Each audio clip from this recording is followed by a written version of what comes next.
നമസ്കാരം. ഇന്നത്തെ വീഡിയോയിൽ നമ്മൾ നോക്കാൻ പോകുന്നത് കൗ ലിഫ്റ്റിംഗ് മെഷീനെ കുറിച്ചാണ്. സാധാരണ രീതിയിൽ നോക്കുകയാണെങ്കിൽ ഒരു പശു പ്രസവിച്ച് കഴിഞ്ഞാൽ അതിന് കാൽസ്യം കുറയാനുള്ള സാധ്യത വളരെ കൂടുതലാണ്. അങ്ങനെ ആയതുകൊണ്ട് തന്നെ അതിന് ഭക്ഷണവും വെള്ളമൊന്നും കഴിക്കാനായിട്ട് സാധിക്കില്ല. അതുകൊണ്ട് തന്നെ അത് ഒത്തിരി ക്ഷീണിച്ച് എണീക്കാനായിട്ട് സാധിക്കാറില്ല. പക്ഷേ 24 മണിക്കൂറിനുള്ളിൽ ആ പശുവിനെ എണീക്കാൻ സാധിച്ചില്ല എന്നുണ്ടെങ്കിൽ അതിൻ്റെ ജീവന് തന്നെ ആപത്ത് വരാനുള്ള സാധ്യത വളരെ കൂടുതലായിട്ട് കാണുന്നുണ്ട്. അത് ഒഴിവാക്കാൻ വേണ്ടിയിട്ടാണ് നമ്മുടെ MDM കൗ ലിഫ്റ്റിംഗ് മെഷീനെ ഇൻട്രൊഡ്യൂസ് ചെയ്തിരിക്കുന്നത്.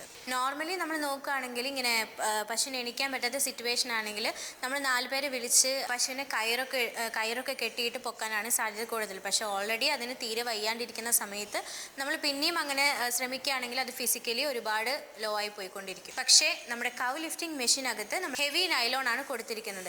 ഹെവി നൈലോൺ കൊടുത്തിരിക്കുന്നതുകൊണ്ട് തന്നെ പശുവിന് ഒരാപത്തും വരില്ല, ഈസി ആയിട്ട് അതിനെ പൊക്കാനായിട്ട് സാധിക്കും. ഇനി ഈ മെഷീൻ ആർക്കൊക്കെ യൂസ് ചെയ്യാമെന്ന് നോക്കുകയാണെങ്കിൽ 10-15 പശുക്കളർക്ക് യൂസ് ചെയ്യാം. ഇല്ല, നിങ്ങളുടെ കയ്യിൽ ഒരു പശു ആണെങ്കിൽ പോലും ഈ മെഷീൻ വളരെ ഉപകാരപ്രദമാണ്. ഇനി പശു ഇല്ല എന്നുണ്ടെങ്കിൽ പോലും ഈ മെഷീൻ എടുത്ത് നമുക്ക് വാടകയ്ക്ക് കൊടുക്കാനായിട്ട് സാധിക്കും.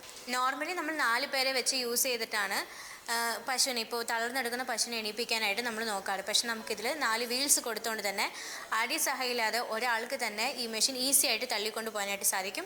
ഇത് മൂവബിൾ ആണ്, അത്രയും സ്ട്രോങ്ങും ആണ്. കൗ ലിഫ്റ്റിംഗ് മെഷീൻ്റെ പ്രൈസ് നോക്കുകയാണെങ്കിൽ ആക്ച്വൽ പ്രൈസ് വന്നിട്ട് 32,800 ആണ്. ലോഞ്ചിങ് ഓഫറായിട്ട് 29,800 കൊടുക്കുന്നത്. കൂടുതൽ വിവരങ്ങൾക്കായി സ്ക്രീനിൽ കാണുന്ന നമ്പറിൽ ബന്ധപ്പെടുക.